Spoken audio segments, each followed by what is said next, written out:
Okay, good evening. We're learning Maseches Pesachim Daf Yud Tes and as well Daf Chaf Amud Aleph.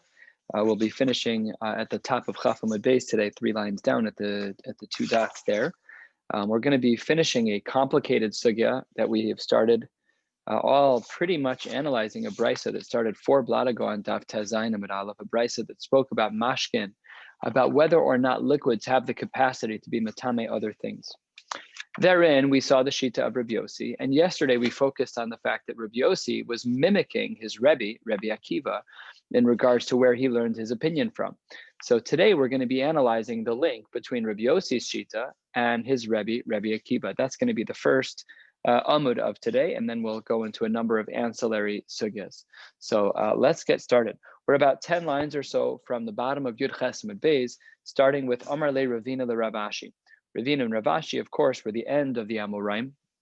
They were the last generation, the 6th generation of Amoraim, and in great part they helped to structure what we know of as Gemara, though not exactly in this form, of course. The format that we have is only a few hundred years old, and their content is almost 2,000 years old. Nevertheless, they were debating and trying to figure out Rabbi Yossi, who in the Brisa on Tes Zayin said that liquids have the capacity to give tuma to food. Where did he learn that from? So yesterday we said he learned it from his Rabbi Akiva. So says the Gemara, he learned it from Rabbi Akiva. Amar le Ravina le Ravashi, Amar Rava, but Rava had a comment which made that very difficult. He learned it from his Rebbe. What did Rava say? Lo Rabbi Yossi savar ke Rabbi Akiva, but lo Rabbi Akiva savar ke Rabbi Yossi, in different areas, in different halachic terms. So Rabbi Yossi didn't agree with Rabbi Akiva and vice versa. How did this play out? So says the Ravashi back to Rabina, Amar le, Rabbi Yossi b'shitas Rabbi Akiva Rabo Amra, v'le lo svirale. Yes, it's correct. He was speaking in terms of Rabbi Akiva, but he was saying it as it relates to what he thought Rabbi Akiva would say. V'le, Rabbi Yossi himself lo svirale. He didn't hold that way. He was just quoting from his Rebbe. So therefore, problem solved. Well, maybe, let's see. Amar le Ravashi the Rav Kahana. Ravashi then said, although he's speaking to a different person now, why historically did they change? It's hard to know what was going on. But Ravashi was reflecting to seemingly a friend, Rav Kahana, and he said as follows: Pishlama, I understand Rava. Rava had said that Rabbi Yossi doesn't agree with Rabbi Akiva, and Rabbi Akiva doesn't agree with Rabbi Yossi. So Pishlama, I understand when you say that Rabbi Yossi lo savar like Rabbi Akiva. What did Rabbi Akiva say? Rabbi Akiva had a very strange opinion. We spoke about this yesterday, and I'll do a quick screen share again just to show you that little chart. This chart here that we have says the dargos of Tuma, that by Chulin, the maximum level of Tuma that a person can have by Chulin is a Sheni, and by Truma, the maximum level of Tuma is a Shlishi, and by Kodshim, the maximum level of Tuma is a Revi. And we've mentioned this idea many times, that the more potential for Kedusha, the more potential for its fragility as it relates to Tuma. So Chulin, we say Sheni. By Truma, which is more Kadosh, there we need to be more concerned and it's more fragile. So therefore we say, even if it's a Shlishi, we're going to still say it's Tamid. Excuse me. By Kodshim, which has the greatest capacity for Kedusha as it relates to the world of the Beis HaMikdash, there we'll even be willing to go for a Revi. Now, if you look at the Chulin, over here, we saw there was an asterisk here because yesterday we saw the opinion of Rabbi Akiva that he said that it's even a shlishi. That's what Rabbi Yossi doesn't agree with as it relates to his Rabbi Akiva.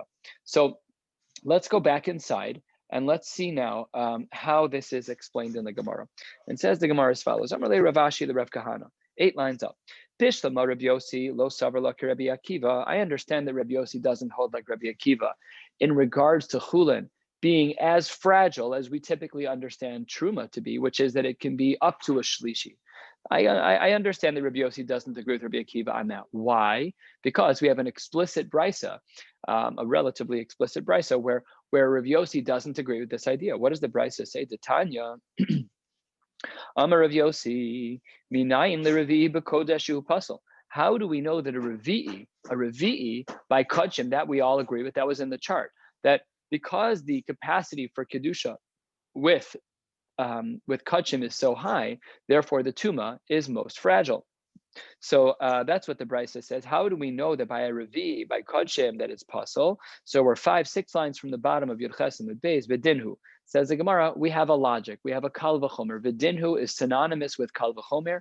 V'dinhu means that it is a rule, but we actually translate it a little bit more loosely to say that it is a kal v'chomer. It's a logic. The dinhu uma mechusar kippurim, just like a person who has mechusar kippurim. What's mechusar kippurim? A mechusar kippurim is a person, one of four types of people. Elsewhere in Shas, we've seen this a number of times. Mechusar kippurim, there's a category of four people: a zav and a zava, a yoledes and a mitzora. A zav and a zava are people, man and women, woman respectively, who have some type of discharge that is indicative of a metaphysical, metaspiritual type of disease. And when they have enough discharges in a certain number of days, in a narrow space of days, then they become what we refer to as a zava gdola. When they are a zav or zava gdola, if they reach this stage, then they have to wait Sheva Nekim. And after they finish with their Sheva Nekim, they need to bring a korban. So that's Zav and Zava. Yoledes, a woman who gives birth, the Psukim in Tazria. For a boy, she brings a korban after 40 days. For a girl, she brings a korban after 80 days. So even after she finishes with all of the dam, she's not bleeding anymore, and she goes to the mikvah, but she's still mechusar kippurim. She's not done with the process until the korban is brought. And the last one is a mitzora, that after their period of recovering from tzaras, they too have to bring a korban. All of these cases of mechusar kippurim are people who are in the process of tahara, but they're not yet there. They are waiting for their korban to be brought. And that is this category. Uma mechusar kippurim, all of these four people, Zav, Zava, Yoledes, and Mitzora, these four people who have yet to bring their korban. And even though they haven't brought their korban, says the Gemara, Shem muter b'truma, they're allowed to access truma, which is more fragile than chulin, right? It's what we would typically call a shlishi. So but they're pasol b'kodesh. So now we know exactly how far a mechusar kippurim can go. These people, these four categories of people of Zav, Zava, Yoledes, and Mitzora, who are out of the mikvah, but they have yet to bring their korban, they're allowed to have exposure to truma. It won't cause for tuma in regards to truma, but it would be a problem for kachim. So if it's true by them that they're allowed to have truma, then a shlishi, a person who, a food or whatever, a food item that is a shlishi, which is pasal b'truma, which we know would still be pasal for someone who has truma. Eino din sheyase revi'i b'kodesh, all the more so that it should make a revi'i b'kodesh. That is the kal v'chomer of the opinion of Rabbi Yossi, and that's how he gets to the point of saying that there's a revi by kachin, a shlishi by truma. And what do we not see in the brisa? We don't see what Rabbi Akiva said. His Rebbe. This was the whole point. Rabbi Akiva and Rabbi Yossi, where do they argue? So the Gemara says they argue on this nakuda. The Rabbi Akiva was of the opinion that stam, by chulin, by regular people like me and you, if we have basar, there can be a sheni l'truma, and he extends it even to a shlishi. Says Rabbi Yossi, not correct. The brisa doesn't indicate that. The brisa only indicates that there's a shlishi l'truma by truma and a revi b'tuma as it relates to kachim. But Rabbi Akiva, not like you say. And the brisa completes with this following line: "V'lamadnu shlishi b'kodesh min haTorah v'revi'i mikal v'chomer." And the Gemara is now going to give sources for each stage of the brisa. It's going to explain to us how we got to the shlishi of truma and how we then made the jump from there to the revi'i by truma. Says the Gemara, last line of Yud Ches Amud Beis: "Shlishi min haTorah tichsiv." How do we know? How do we know that there's a shlishi min haTorah? Because the pasuk reads, "Ve'habasar asher yiga b'chol tamei lo yeachel." If there is meat which touches something that's tamei, lo yeachel, it should not be eaten. Take a look at Rashi. Without Rashi, I would have been clueless. Rashi says, top line, Dibur hamaskil b'chol tamei. Rashi says, Deha sheni nikra tamei. In the pasuk, what does it say? Ve'habasar asher yiga b'chol tamei. Meat that touches a tamei, synonymous with sheni. Meat that touches a sheni, what happens to it? The pasuk says, "V'lo yachel," it cannot be eaten. Namely, it's a shlishi. It's a shlishi. So Rav Yossi says in this brisa, we have an explicit reference in the Torah. Once we understand that the word tamei is a sheni, which Rashi says is the case, it's automatically the case. And he brings a raya. Rashi brings a raya. Shene'emar, it doesn't say shene'emar. Da sheni nikra tamei. Based on what? Kol asher b'socho yitma. We'll learn a little bit more about this later. That when there is food inside of an earthenware jar, and there is a sheretz that is placed into the airspace of that jar, the kli becomes tamei, and then the bread becomes a sheni. So that's how we know that the word tameh means sheni. So here too, when the pasuk says b'chol tameh lo yeachel, now we know we're talking about a sheni that made a shlishi. So it says Rabbi Yossi, we have a raya that a sheni, that we have a shlishi min haTorah.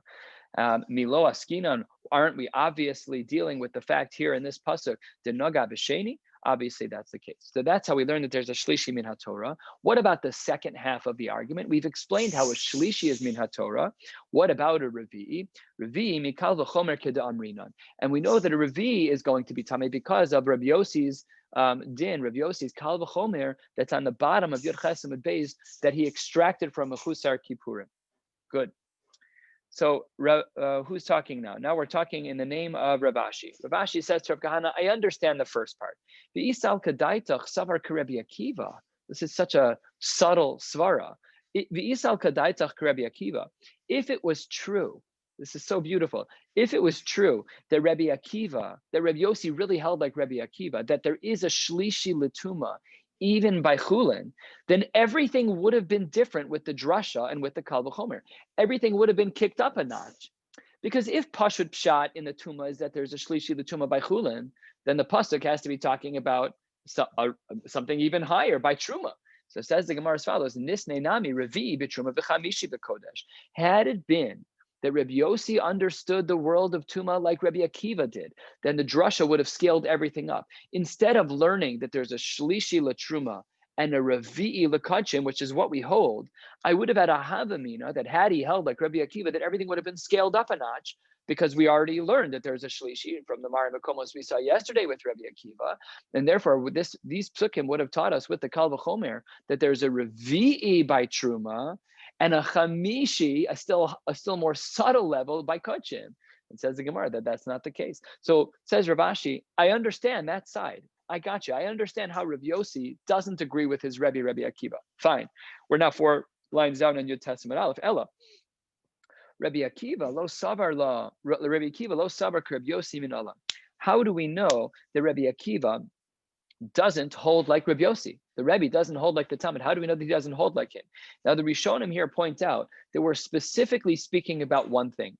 We're specifically talking about the Kal V'chomer that's on the bottom of Yud Ches Amud Beis. Is Rabbi Akiva Gores the opinion of Rabbi Yossi's Zera Shava, his Kal V'chomer? Does Rabbi Akiva accept Rabbi Yossi's Kal V'chomer? Says the Gemara, Marlei, he definitely doesn't. Because remember, in Rabbi Akiva land, his starting point is that there's a shlishi letuma by chulin, which is a chiddush, and we don't hold like that. And everything should have been scaled up.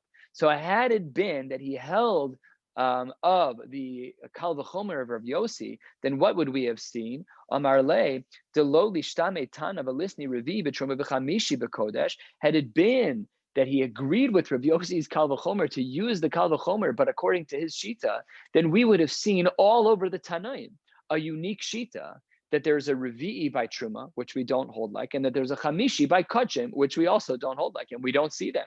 And under those circumstances, had we seen them, the name of Rabbi Akiva, we would have said them in his name, but we don't see them anywhere. So therefore, says the Gemara, must be that Rabbi Akiva doesn't hold of the kal v'chomer of his Talmud Rabbi Yossi. Says the Gemara, okay, it's not wrong. It's not wrong.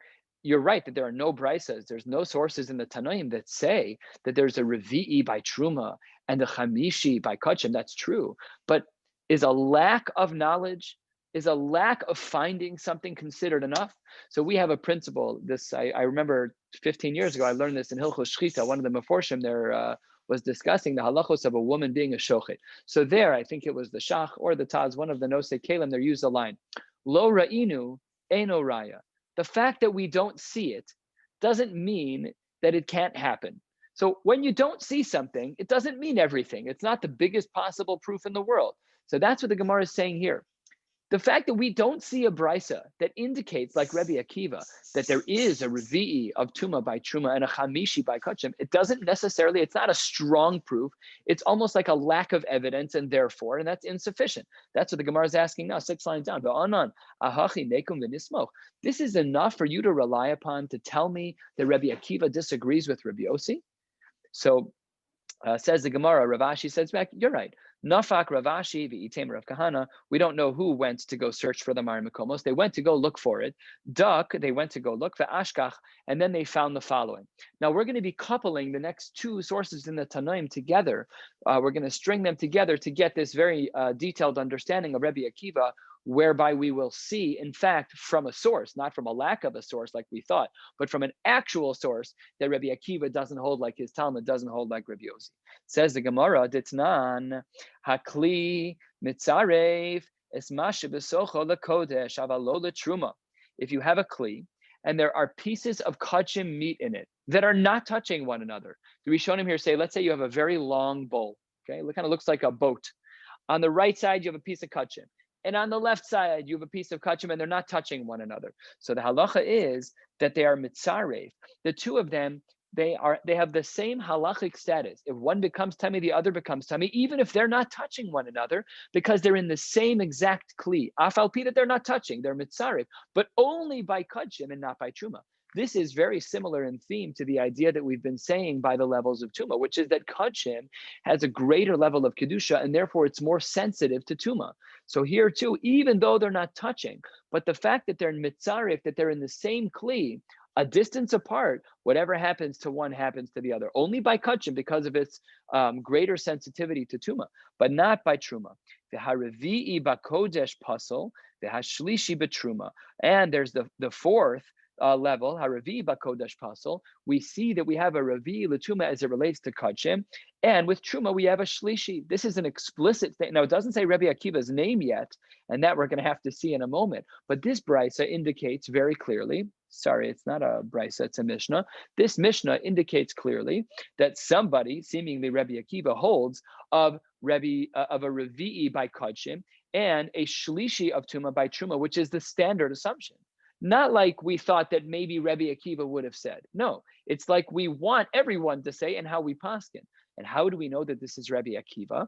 Because says the Gemara almost halfway down, V'amar Rav Chia bar Abba, Amar Rav Yochanan, Me'e dusal shel Rabbi Akiva, Nishnes Mishnah Zu. This Mishnah, which writes that there's a Revi of Tuma by Kachim and a Shlishi of Tuma by Truma, is Rabbi Akiva, which would prove exactly what we wanted, which is that Rabbi Akiva did not embrace Rabbi Yossi's Kal V'chomer on the bottom of Yud Chesamid Beis, and that's where he disagrees with him. And let's see the brisa that really nail in the coffin that makes us understand clearly that we are now discussing the Shita of Rabbi Akiva. The Tanya, Hosif Rabbi Akiva. Rabbi Akiva added on to the previous halacha. What was the previous halacha? We said that if you have a large container with kachim meat on one side and kachim meat on the other, but in one container we say that they're mitzaref. Hosif Rabbi Akiva. Rabbi Akiva adds to that din of mitzaref. What does he add it to? He adds it to the following. He adds it to hasoles, flour, v'aktores, the spices that went into the ktores, v'halavona, v'hagicholim, the coals, sheim noga tvul yom b'miktsasan, even if he only touched part of them. What's the din? Pasalis kulan, the same din of tseruf. So when this brisa uses the language of Hosif Rabbi Akiva, we see he's jumping on the bandwagon of the previously stated Mishnah, where there was mitzaref, where we said two things in the same boat, in the same utensil, even if they're not touching, they're mitzaref. So it's the same exact shita. So we therefore assume, if in source one we were talking about tseruf, in source two, it also seems like we're talking about Seruf. There it's explicitly Rabbi Akiva. And if that's true, then when in the first source, in the Mishnah, it said that somebody, it was nameless at the time, somebody held that there was a Revi of Tuma by Kachim and a Shlishi of Tuma by Truma, it must therefore be Rabbi Akiva. V'haraya, that Rabbi Akiva doesn't agree to the Kal V'chomer of his Talmud, Rabbi Yossi. Revi in Chamishi lo, only by Kachim is there a Revi, but there isn't a Chamishi. Yes, it's true that it is a very high level of Kedusha and therefore a high level of Tuma, but only up to and including the fourth level of Tuma, not a fifth. And the Shlishi in Revi lo by Truma, we only say that the susceptibility, that the sensitivity, I should say, of Truma and its Tuma only goes up to a third level of Tuma, but not a fourth. So that's how the Gemara explains that Rabbi Akiva doesn't agree with Rabbi Yossi, that the Kal V'chomer that was employed by Rabbi Yossi on the bottom of Daf Yud Ches and the base was not employed by Rabbi Akiva, because had it been, we would have seen a shita explicit in the Mishnayos, which is not found anywhere. We would have seen that shita explicit in the Tanoim, that there's a revi'i, even a chamishi of tuma by kachim, and a revi'i of tuma by truma, which is not true. And as well, from the explicit Mishnah, which we attribute to the name of Rabbi Akiva, where it says black on white, that by kachim we only go up to revi'i, and by truma we only go up to a shlishi. 2/3 of the way down on Yud Testament Beis, from this sugya, the Gemara makes a diuk alma. It appears from the opinion of Rabbi Akiva, kasavar tzeiruf derabanan. It appears that he holds that when we say that there are two items in one kli, that it must be that tzeiruf, the fact that we attribute, we make the tuma transfer from one piece to another, even without any physical contact. It must be that that's derabanan. How do we know that it's derabanan? Take a look at Rashi. It's 3 lines or so from the bottom of the page. It's in the middle of Dibur Hamaskil Alma Kasavar. If you look 3 lines from the bottom, it says there, and I'm just picking from the middle here, De Gechalemu Levona Lav B'nei Kibule Tuma Ninhu. Some of the items in that brisa where Rabbi Akiva said that there was tzeruf, some of those items are not able to become tummy. They're not makable tuma. Afal pikein, even though that's true, Rabbi Akiva still said there was a din of tzeruf. That even though they weren't touching, whatever happened to one item in the kli was attributed to the other. If tuma happened by the levona, it would apply to the ktoretz. If it happened by the gechalim, it would apply to the levona. So we therefore see that it must be a din derabanan, because these things are not all makabel tuma. And that's Rabbi Akiva's shita. But says the Gemara, upliga de Rav Chanin de amar tzeruf deoraisa. This argues with the shita of Rav Chanin. Rav Chanin was of the opinion that tzeruf is deoraisa. What's the marimakom that tzeruf, that when we have two items, even if they're not touching in the same kli, that Rabbi Akiva says was derabanan? How do we know that Rav Chanin says that on a Torah level, those two things in fact transfer tuma to one another? So says the Gemara, Shneemar kaf achas asara zahav malei ketores. It says in one kaf, in one palm, in one spoon, that it's all going to be considered one hakasuv asa kol ma shebekav achas. It makes it all into one entity, and therefore Rav Chanin is of the opinion that tzeruf, that when there are multiple items in one kli, even if they're not touching, they break some of the normal rules of tuma, but they follow a new rule of tuma called tzeruf, that when you have these items in a kli, even if they're not touching one another, whereas Rabbi Akiva was of the opinion that the tuma that would transfer from one to the other is rabbinic in nature, Rav Chanin was of the opinion, based on the pasuk of the kaf achas asara zahav malei ketores, we therefore see that it is deoraisa. We are now at a new sugya on the bottom of Daf Yud Tes Amud Aleph, a more basic, a more simple sugya in regards to tuma. Tanan Hasa, we have a Mishnah. This Mishnah is in Maseches Edios, and the Mishnah says there, a person was doing shchita on an animal, and when he did that, he found a piece of metal in the neck of the animal. He found a needle. Says the Gemara, Tanan Hasam, al machat, if there was a needle, shenimtzeis babasar, there was a piece of metal, a needle that was found in the flesh when a person was doing shchita. So what's the din? Shehasakin v'hayadayim tahoros, the blade, the knife that's being used, the shchita knife, and the hand of the shochet, all of those are considered tahor. V'habasar tameh, and the basar, the flesh itself, is going to be considered tameh. Did the knife touch the needle? How did the needle become tameh? What level of tuma did it have? We're going to have to get into all of that. But first, let's finish the Mishnah. Let's say that you didn't find the needle in the neck of the animal, but nimsa Peresh, you found it in the excrement of the animal. So there, if the needle was found there, it wasn't in the flesh, there, hakol tahor, then there's no shaila, nothing even, it even gets off the ground. There's no shaila. It's in the excrement, it's outside the body, so we don't have to worry about that. Amar Rabbi Akiva. Rabbi Akiva says, part of this Mishnah as well, Zachinu, it's a zchus, such a merit, she'ein tumas yadayim b'mikdash. This obviously was a korban that was done in the Beis HaMikdash, because otherwise his comment makes no sense. And he says that it's a zchus that there was no tumas yadayim in the mikdash. Let's turn to the top of Yud Tes Amud Beis, and let's take a look at the first Rashi on the page that carries over from the bottom. Rashi says, Zechus v'tova v'revach v'takana hilanu mehefsid kodshin. This is a beautiful thing that we don't have an isser of tumas yadayim in this case, which would have caused for a loss of kachin. Shelo nigzera gzeras yadayim b'mikdash litame b'davar she'en metame adam. Because the only way that the hands are going to become tameh as if it would have made the person tame, and this would not make the person tame. So Rabbi Akiva is just saying a beautiful day that the Isser derabana of biadayim, of the hands becoming tame, that it doesn't apply here. Says the Gemara, Amar Rabbi Yehuda Marav v'itema Rabbi Yossi Reb Chanina yadayim. Skip the top line. Top line of Daf Yud Testament Beis. The Gemara says, "V'neima she'ein tumas yadayim v'kelim sheba mikdash." Wait a minute. Why are you only talking about yadayim?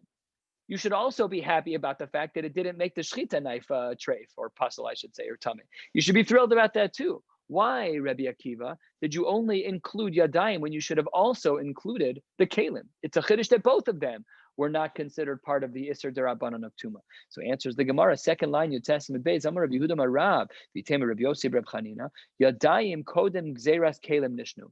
Historically speaking, this is like an amazing thing to think about historically. Rabbi Akiva was in between the rabbinic injunction of hands becoming tameh and kalim becoming tameh. He lived in between them. So his comment was based on the common knowledge of the time.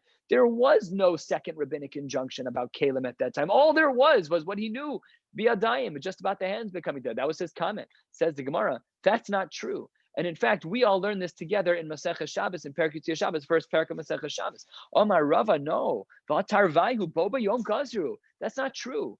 Kalim and Yadayim. The Isser Derabanan, those two were learned on the same exact day. What day was that? This is a throwback. Says Rashi, 2-3 inches below where we are. Dibur Hamaschil bo bayom ve'alias Chananya ben Chizkiya ben Garon v'Yitzia Shabbos. That was the day, the 18 Gzeros that the Chachamim made in the attic of Alias Chananya ben Chizkiya, and two of them were Yadayim and Kalim. What's the quote? Ditznan, fourth line, Yud Testament Beis.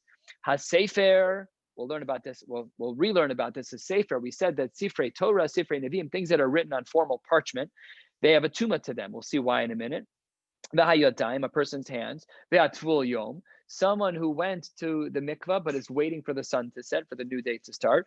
V'ha'ochlin, foods. V'ha'kelim, and utensils. Shenitmu b'mashkin. All of them were in the same category. Now, just a little, it's really a tangent, but just to remind us, why is it that the Sefer had a Tumah status? Because what people were doing to protect their Truma was they were putting it near a Sefer Torah. So that way no one would ever take it. What happened was that where there's food, there were rodents. So the Sefer Torah, the parchment is still, I guess it had some smell of animal from it. So they would chew at the parchment, it would ruin the Sefer Torah. So the Chachamim made a status of Isser, a Sheni L'Tuma, I believe it was a Sheni L'Tuma by a Sefer Torah, to make sure that no one would put their Truma near a Sefer Torah, because it would make it a Shlishi, and a Shlishi by Truma is still Tameh. So, and the same was true by Yadayim and by Kalim. So the question back to Rabbi Akiva is, again, history is not on your side here. It seems that everyone knew that Yadayim and Kalim were part of the same Gzeira. You said that the Yadayim one happened first and the Kalim one. That's not true. It's Pasha not true. That's not what the Mishnah says. Now, Rava says, forget all of this. Hanach Latuma Sakin. Forget about the knife. Rabbi Akiva left it out on purpose. Why? De'afilu b'chulin nami lo metame. Even by chulin, even under the best of circumstances, there would be no tumah whatsoever. How did that work out? Hai sakin de noga b'mai. What did the knife actually touch? What did the knife actually touch? So it says the Gemara as follows. Ilema de noga b'basar. If the blade, the shechita knife, only touched flesh, so then ha'ein ochel metame kli. Food can't transfer tuma to a kli. We learned this. It's an inanimate object. You cannot transfer one to the next. Ve'ela de noga b'machat. And if in fact the knife, the blades touch the actual concern, the needle that we thought might be tameh, well, still the ha'ein kli metame kli. Manavshach. No matter what the blade touched, there should be no transference of tuma at all. So Rabbi Akiva was right to leave it out. But if that's the case, says the Gemara, what are we even talking about here? What's the shaila? Hai machat, mai avidte. What was the status exactly of the needle?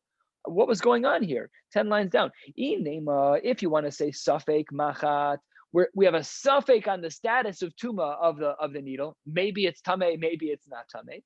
Well, if that's the case, well, then we have a separate preclusion of any tuma here, and we would assume that it's tahor. Why? Because these two Amoraim said statements. We don't know who said which one. Chad Amar lo gazra al safek harokin b'Yerushalayim. One of them said, unrelated to Arjun, that if someone sees spit on the ground in Yerushalayim, we don't have to assume it's tamei. V'chad Omar, we'll get back to that soon. V'chad Omar lo gadzru al safek hakelim shebYerushalayim. There's no gzeira on kelim in Yerushalayim. When there's a kli in Yerushalayim and there's a suffix about it, it's always tahor. So if our machat, if you're telling me that the status of our needle in this case is a suffix, then it's tahor.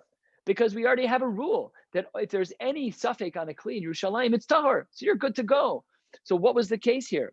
Amar Rav Yehuda, Amar Rav, nope, that's not what's going on here. The case was a severe case. Kigon she'avda lo machat tamei meis. A person lost a needle that in fact was tamei meis. It came in direct contact with a mace.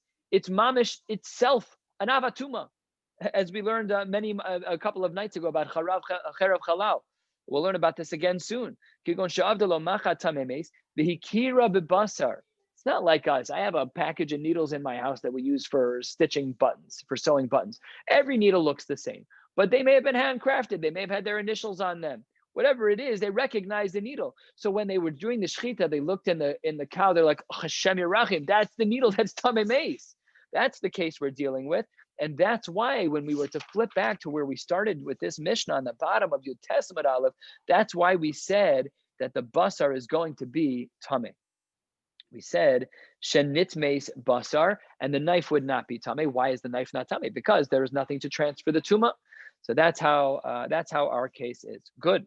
So where does that bring us? That was another answer we saw. Let's learn one more answer before the two dots. Rabbi Yossi, Reb Avin Amar, he gave another answer. Kigon shahisa para chasuma uva michutz liYerushalayim. No, there is a kli.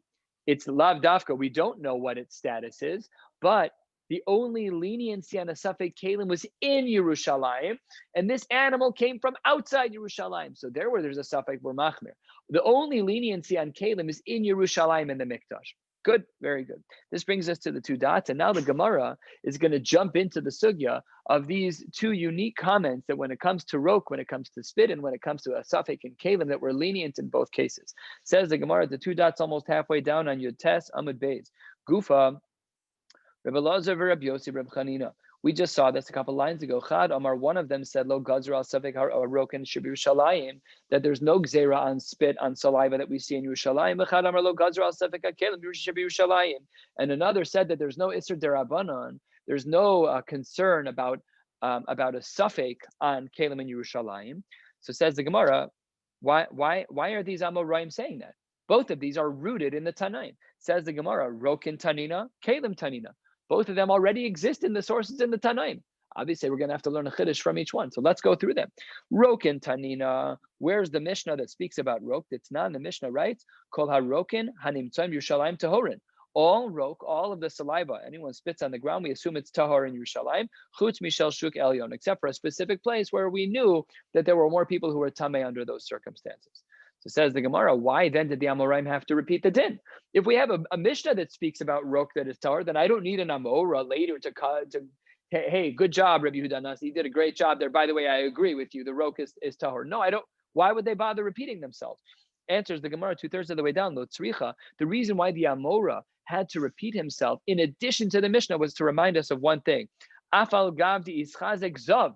Even though there's a person who is a zav, there's a person whose spit is actually tamei, just like the zav. It's mamish tuma. Afal pi that there's a zav in the neighborhood, we don't care. We still say tar, big chiddush. That even though the neighbor's a zav, he's walking around, he spits on the ground. If you see that happen, that's different. If you don't know who spit it out, then we can assume that it's tahor. Afal pi that you live in a neighborhood where you know that there's a zav or a zava.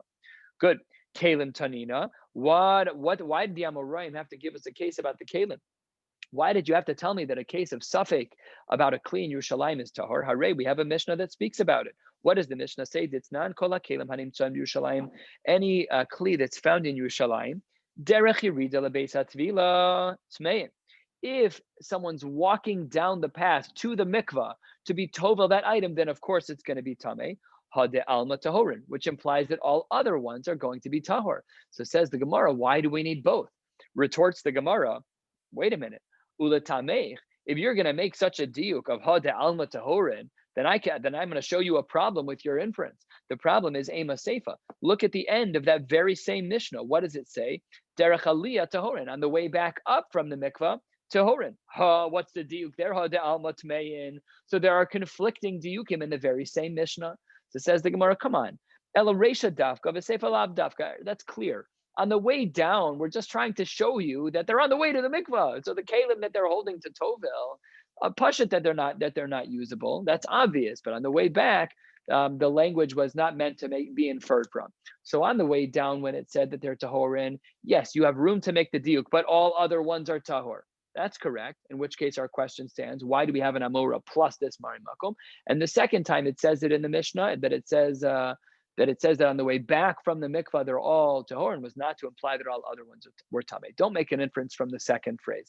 So says the Gemara. Therefore, back to our question: why do we have an amora saying the same thing as a Mishnah, namely that when there's a suffix on a kli that it's tahor? Answers the Gemara: ula afuke gizyasa, to exclude alleyways. There were some more narrow places, a little more shady ground, that when you were in these places, we had to assume there was a degree of tuma. Says the Gemara, going back to an earlier part of the sugya, we just were interjecting for these cases of rok and the case of safek kalim. It says the Gemara, going back to our sugya with the machat, ulerav de amar kegon she'avdalo machat tamemes v'ikira bebasar. According to Rav, who explained the case that the needle that was inside the animal that was found during shechita, according to that case where we know that it's tamei meis, so says the Gemara, kevan de amar mar bechalal cherev, since we know bechalal cherev that cherev harehu kechalal, that the needle itself has the same exact status as a mace, then adam v'kelim nami litma. If in fact the metal was tamei by a mace, if that's true, then even the shechita knife should be tamei, and even the shochet should be tamei because it's an avatuma. Remember this gzera shava that we had from Parsha Shoftim and Sefer Dvarim. So there, that limud from the Torah is critical. And what you basically said is this tiny little needle. It's a kli, and it has a function, it has the status of a kli. So therefore, everyone should be tamei meis. It's an avatuma mamish. So says the Gemara, how do we get out of this? Amar Ravashi achid shavadin. Zos Homeris, what do we learn from here? What do we learn? Why is it that there's no tuma here? Because Azara, when we refer to the Azara in the Beis HaMikdash, Rishus Harabim hi. The Azara was a space that was treated in halacha as a Rishus Harabim. The Havyale Suffolk Tuma Birshus Harabim. And this is like a suffix tuma because we don't know if the blade, this is a Rashi points this out, we don't know if the shechita knife actually touched the machat. We don't know. It's a suffix. So because we're in Rishus Harabim, and because we have a suffix, and because the azar is a Rishus Harabim, therefore, Havyale suffix tuma Birshus Harabim, v'chol suffix tuma Birshus Harabim sveiko tahor. Wow, very, very unique set of circumstances. And in short, the only way that this works is if we understand that the Azara is a public space, then we apply a general rule of Tuma, that when we have a Safek Tuma Birshus Harabim, we're lenient, and when it's Safek Birshus Hayachid, we are not lenient. And that's how, even though it's true that this needle had the status of Mamish a mace, it was an Avatuma, Afal Pikain, the Shochet did not become Tameh, and neither did the Sakin, neither did the blade, because there was a Safek, and it was a Rishus Harabim, Sveiko Tahor. Says the Gemara, Habir Shus Hayachid, Sveiko Tamehu. Are you trying to say that if this case of suffix would have happened under private residence, if it happened in my kitchen, you're telling me that we would have said that the sakin and the person would have been tamei meis? Is that correct? But hold on one second. Michti. Hai machat, this needle is inanimate.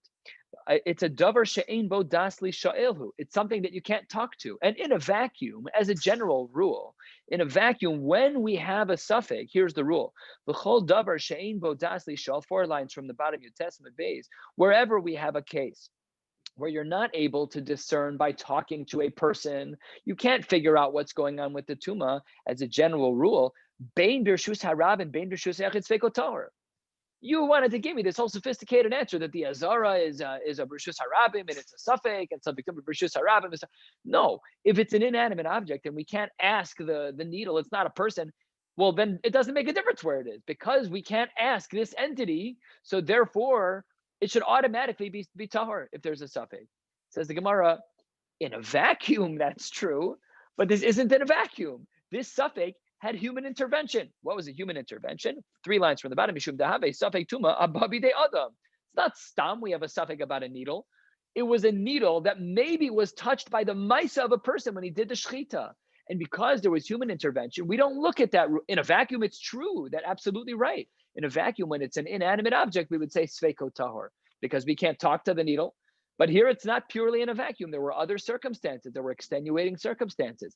There was a human being involved. And when there is a human intervention, so therefore we don't look at that halacha that when things are, when you can't ask a needle, you can't ask an inanimate object, we would say that everything is tahor, even b'reshus hayachid. We can't even go there. So because here we have a human intervention, so therefore that rule doesn't apply. The human intervention rule, as it relates to suffix, is more powerful, and therefore we needed the distinction of reshus harabim versus reshus hayachid.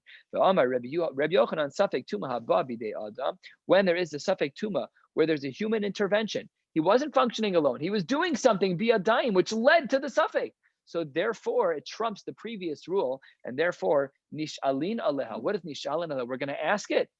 All of a sudden, we're talking to things now that don't have a brain. What's going on here? Rashi, top Rashi, dibra maschel nishalin aleha. Rashi says, klamar chashvinan le letameosa. We are metameit as if ki'ilu yesh ba dasli sha'il.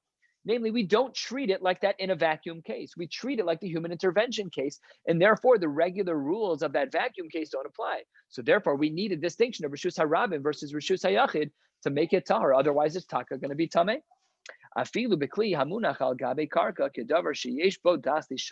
Even if it's inanimate, it's a pail, it's sitting on the ground, no matter what, we are going to treat it in that way that it would be problematic. Says the Gemara, Ve'habasar tameh.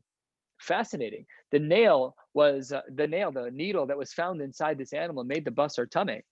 But we learned yesterday at length, we know a rule that if you have an inanimate object and it touches meat, doesn't make it tameh. You need a machshir, you need a liquid to transfer the tuma.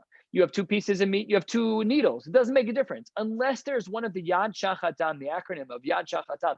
If you don't have one of those 7 liquids that's there as a medium, the tuma doesn't transfer. So asks the Gemara, you quoted a Mishnah on the bottom of your Testament base that says "Shenimtzeis bebasar," that the basar is going to be tameh. A basar tameh, says the Gemara. How can that be?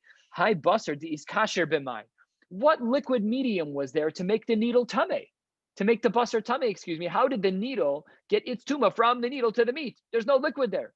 And inema, if you want to say the is kasher bidam, but animals have blood in them, and during the shechita there's a lot of blood. By the way, this can't be while the animal's alive. It has to be while the animal's dead, because the animal can't contract this type of tumor when it's alive. So if you want to say that during the shechita, the blood of the shechita functioned as a liquid medium to transfer the tumor from the needle to the animal. So then, if you want to say that, then that's not true, because 4th line, Daf Chaf Amud Aleph, V'Amar Reb Chia Bar Abba Amar Reb Yochanan, Minayin ladam kodshim she'eno machshir. How do we know that the blood during shechita of a kodshim doesn't function as one of the Yad Shachadam liquids? This dalid, Yad, the Dalet doesn't function as a liquid medium to transfer tuma. Shene'emar lo sochlenu al haaretz tishbechenu kemayim. This is a pasuk in the Torah. You should not eat it. Let it spill on the ground. And here's the drasha. We saw this drasha once already. Dam shenishbach kemayim machshir. Yeah, blood that spilled on the ground. Absolutely, that can function as a machshir. But here, what are we talking about? We're talking about during shechita of a kodshim. V'she'eno nishbach kemayim, when the blood doesn't spill on the ground like water. Why isn't it spilling on the ground? Because it's kodshim. We're collecting the blood in a kli, and because the blood is being received in a kli, it's not falling on the ground, and therefore the blood of shechita is not machshir. So if you want to say that the tuma transferred from the needle to the basar with the blood of the shechita, you can't, because we have a drasha that says that blood is not machshir. That blood can't be used to transfer tuma from a needle to the basar. The ella, what? Well, what's the other option? Maybe we should say this kasher b'mashke beis mitzbechaya. Maybe it's when it wasn't during the shechita, it was afterwards. They were removing body parts. There was water. There was blood there. That blood is a different type of blood. It's not the blood that was used for the zrika that was mekabel b'kli, where the dam was niskabel in a kli. So therefore, maybe that's how the tuma transferred. Says the Gemara. Wait a minute. We learned already. Mashke, the liquids, beis mitzbechaya, the liquids that were found in the beis mitzbechaya, in this room that was off of the azara, where they would dissect and cut up the animals as they needed to. Lo dayan shehein dachan. Not only are those animals themselves not tameh, ela she'ein machshirin. They don't even have the capacity to give tuma to others. So back to our question: how did the needle in the neck of the animal make the animal tamei? Even if it's tamei mace, how did we get that animal to become basar? How did we get that basar to become tamei? Excuse me. Says the Gemara, ve'ela, such a wild idea. Says the Gemara, a third of the way down, daf chaf menal, ve'ela, the iskashir bechibas hakodesh. We're in love with kachim. Because we are so makbid about kachim, we care so much about kachim, we're adding a new world. There's no halachic mechanism of there's a liquid that took the tumah from the, no, nothing. This has to do with us. The chiba of the kachim, we're so in love with the kachim, we're so careful with the kachim, it transfers that way. Says the Gemara, beautiful idea, but it doesn't work. Amar, you could maybe you could say that there's enough tuma to make that thing tame, but not enough to give it enough tuma to give something else tuma. You can't make that thing become tame because of your chiba, which it will then have enough power to give it to another entity. Says the Gemara, Amor, you could say in and of itself it could become tummy, but lememne be rishon v'sheni, to give it the capacity to give other things tuma, the chiba doesn't go quite that far. Because if it did, we would have used this as an answer to a difficult question that was posed in a statement of Reish Lakish. Tifshot, we would have used this answer to explain the question of Reish Lakish. What was his question? To read, we have a clump shel menachos. The menachos was a flour gift to a Kadosh Baruch Hu, and it was mixed with oil. They weren't using mixing machines. They were using a spoon of some kind. Sometimes there was a clump of oil that didn't mix in. So Rav Ashi wanted to know, Reish Lakish wanted to know, Monin bo rishon v'sheni olo. Does the tzrid, the clod of earth that wasn't mixed in, does it have the capacity to give tuma to something else? So the Gemara should have answered, if chibas kachim was a real answer that not only could make something tameh, but also give that thing the capacity to make other things tameh, then the Reish Lakish should have used this to answer his question about the tzrid, but he didn't. So obviously the answer doesn't work. So Amar of Yehuda, Amar Shmuel, it must be kigon shahaisa parashal zvachim shlamim. It was an animal for zivchei shlamim. The ha'evira bin nahar. First they walked the animal through a river to get it wet. Vishachta. And then they slaughtered the animal. So what's the liquid that is being used here to transfer the tuma from the needle to the basar? It's the river from the water. Parenthetically, we've learned this in a previous Masechta, I have no clue where, but we learned that they used to walk animals through water and make them drink a lot because it made the hafshata, it made the skinning process of the animal easier. So that's just mechanically what they were doing, walk the animal through, make it a little easier to remove the skin after the shechita. But some of the water, says the Gemara, there was still moisture on the animal during the shechita, and the water that was on the animal from the river would touch both the needle and the meat and instantly make the meat tameh. And now we have our machshir. That was the question at the top of the page. If you look at the top of the page on the second line, we said, basar tameh, hi basar di is kasher b'mai. What was the liquid? The answer is, like we just saw, it's the liquid from the river. Good, perfect answer. What river was there? They're right by the Beis Hamikdash. There was water there. I think the Gihon, not the Gihon, what was it called? Can't remember the name of it right now, but there was water that surrounded that area. I'm just blanking on the name right now. And then they walked it up to the Yeah, they walked it up to the Mikdash and they did the zevach right there. It says Zivchei Shlamim ve'ha'evir b'nahar v'shachta, and it says ve'adayin mashke tofeach aleha. Yes, that's correct. A lot of work there. A lot of work. It's true. And Yom Tov also, it's a lot of work. Imagine when they had a diet green. What? Okay, says the Gemara. We're 2/3 of the way down on Daf Chaf. This is going to be our last. I think it's our last. No, it's our second to last sugya for the night. Maybe third to last sugya, but they're short. Nimseis beferesh. We said if you find a needle in the perish in the excrement of the animal, we said akol tahar. Says the Gemara, but not to get all kinds of detail, but sometimes the excrement was liquidy. Says the Gemara, v'nehadar perish v'nitmi ala basar. If there's liquid, it could make the body tamei again. Who's to say that that's the case? Answers the Gemara, it wasn't. Says the Gemara, Amar Avada Bar Ava Beferish Ava. There was no liquid. Ravashi Amar Filu Tim Beferish Racha. Even if it were to be the case that there was enough liquid there to transfer tuma from the needle that's in the excrement back to the animal, Afal Pikain, Mishum Dahave Mashke Saruach. That type of liquid, the liquid that's found from excrement, is called a Mashke Saruach. That is not halacha. That's not considered a liquid that transfers tuma. It's not a Yad Shachadam type of liquid. Says the Gemara. We're 2 lines before the wide lines. Tani Tana Kameder of Sheshas. A little bit of a different, all connected, of course, but not directly to this last sugya. Tani Tana Kameder of Sheshas. A brisa was taught in front of Rav Sheshas, and here's what the brisa said: Sheretz mitame samashkin. A dead animal, a sheretz, one of the shmona shratzim, can make a liquid tame. Umashkin mitame sakli. And a liquid could make a kli tame. Ukli mitame saochlin. A kli could make food tame. 4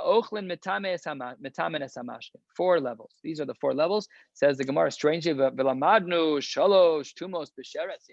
We learned only 3 levels. Says the Gemara, can you count? Hani arbahain. We see that there are 4.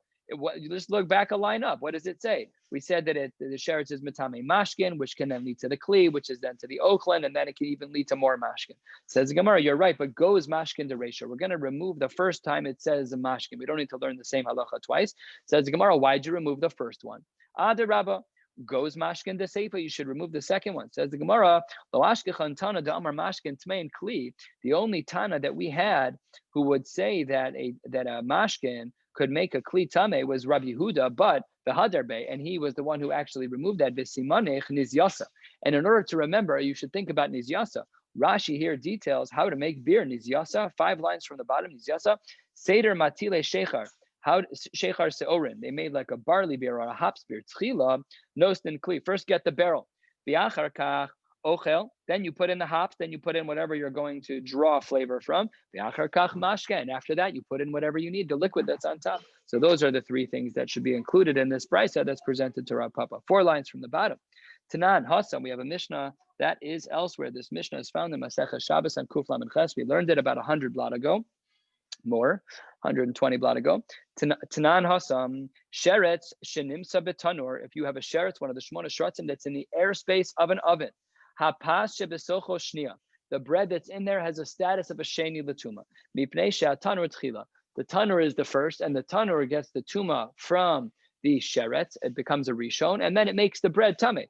Asks the Gemara a question that I'm sure once learning these sugyas probably crossed our minds at some point. What does the Gemara ask? 3 lines from the bottom. Amalei Ravada bar Abba the Rava. I don't understand. Once the animal's in the airspace of the oven, why doesn't everything become a rishon? Why don't we say that it's like the whole entire oven just captures the tumah of the sheretz? Let's imagine one of our ovens. Their oven's open from the top. Fine. Imagine a crock pot that's made out of earthenware. You take a sheretz, you hover it over in the airspace. So why isn't so everything is a rishon l'tumah. It has to go to the kli first and then into the food. Why isn't the kli a rishon along with the meat that in it or the bread that's in it also a rishon? Why don't we say that? So says the Gemara, everything should be a rishon l'tumah. Says the Gemara, we can't. Amarle lo sal kadaita. Why? Because the Tanya, we have a brisa. Yachol yehu kol hakelim mitamen me avir kli cheres. You might have thought that everything inside a kli would become tameh from the avir. Says the Gemara, as we turn to the top of Daf Chaf, just a few lines left for the night. Talmud Lomar, Kol Asher Besocho Yitma. Everything inside would become Tameh, the Samichle. And another pasuk is juxtaposed to this one. Mikol HaOchel. Ochel Mitma Me'avir Klicheres, Ve'in Kol HaKelim Mitamen Me'avir Klicheres. It's a different sugya, so the items are reversed. But basically, the point is that it does not make everything. Ve'in Kol HaKelim Mitamen Me'avir Klicheres. Not everything will become tameh from something that's put into the air of a kli cheres. It first has to be put into the airspace. The airspace will then make the kli tameh, and then the kli will be a rishon, and then all the items inside will be a sheni. But to say that everything should become a rishon just because it's in the airspace doesn't work within this drasha. We're going to stop here on Daf Chafam and Beis at the top, 3 lines from the top at the 2 dots. Mirza Hashem, I'm going to be out of quarantine tomorrow, provided that I have a negative COVID test in the morning.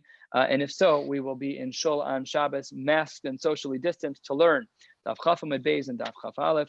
Wishing you all a beautiful night. Thank you so much. So what was the, I'm trying to understand the whole system.